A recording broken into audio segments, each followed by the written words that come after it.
नमस्कार. श्री स्वामी समर्थ महाराज की जय. आपले जे गुरु असतात त्यांनी आपल्या चुकीसाठीच आपल्याला शिक्षा केलेली असते, पण ती शिक्षा भोगीत असताना आपण त्या आपल्या गुरुकडे जर आदराने काळजीने बघितले किंवा आपल्या गुरूंचं जे म्हणणं आहे ते आपल्याला समज आली तर नक्कीच तोच खरा शिष्य असतो. यासाठी मी तुम्हाला एक कथा सांगणार आहे. स्वामी दयानंद जे होते ते लहानपणी एका गुरुकडे राहत असे. शिष्य म्हणून ते त्या ठिकाणी राहत असे. त्यांचे गुरु अत्यंत विद्वान होते, पण दोन्ही डोळ्यांनी ते अंध होते. मग त्या गुरूंनी या बाल दयानंदाकडे एक काम सोपवलेले होते. आश्रमाचा किंवा ते जे काही परिसर होता त्यातला सर्व कचरा काढून घ्यायचा. रोजचा रोज केर कचरा काढून स्वच्छता ठेवावी, हे बाल दयानंद याकडे काम सोपविले होते. पण काही कारणामुळे बाल दयानंदांना एके दिवशी केर काढता आला नाही.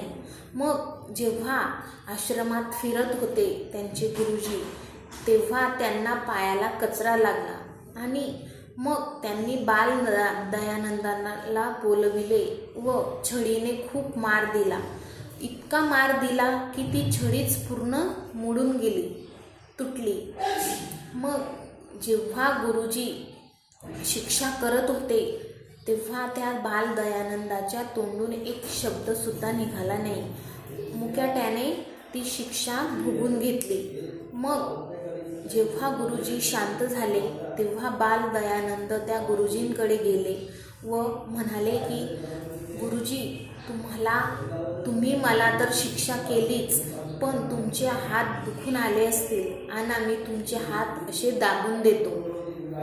हे ऐकून गुरुजींच्या डोळ्यात अश्रू आले आणि त्यांनी बाल दयानंदांना पोटाशी धरून घेतले व बाल दयानंद म्हणाले की पुढे तुम्हाला शिक्षा करायची असेल तर तुम्ही दुसऱ्यांना सांगा, पण स्वतः त्रास करून घेऊ नका. दुसऱ्यांना सांगून मला तुम्ही शिक्षा द्या, पण स्वतःचे हात किंवा स्वतःला त्रास करून घेऊ नका. हे जेव्हा ऐकले गुरुजींनी त्यांना पोटाशी धरले. बघा, गुरूंनी आपल्या चुकीसाठी शिक्षा केलेली असते.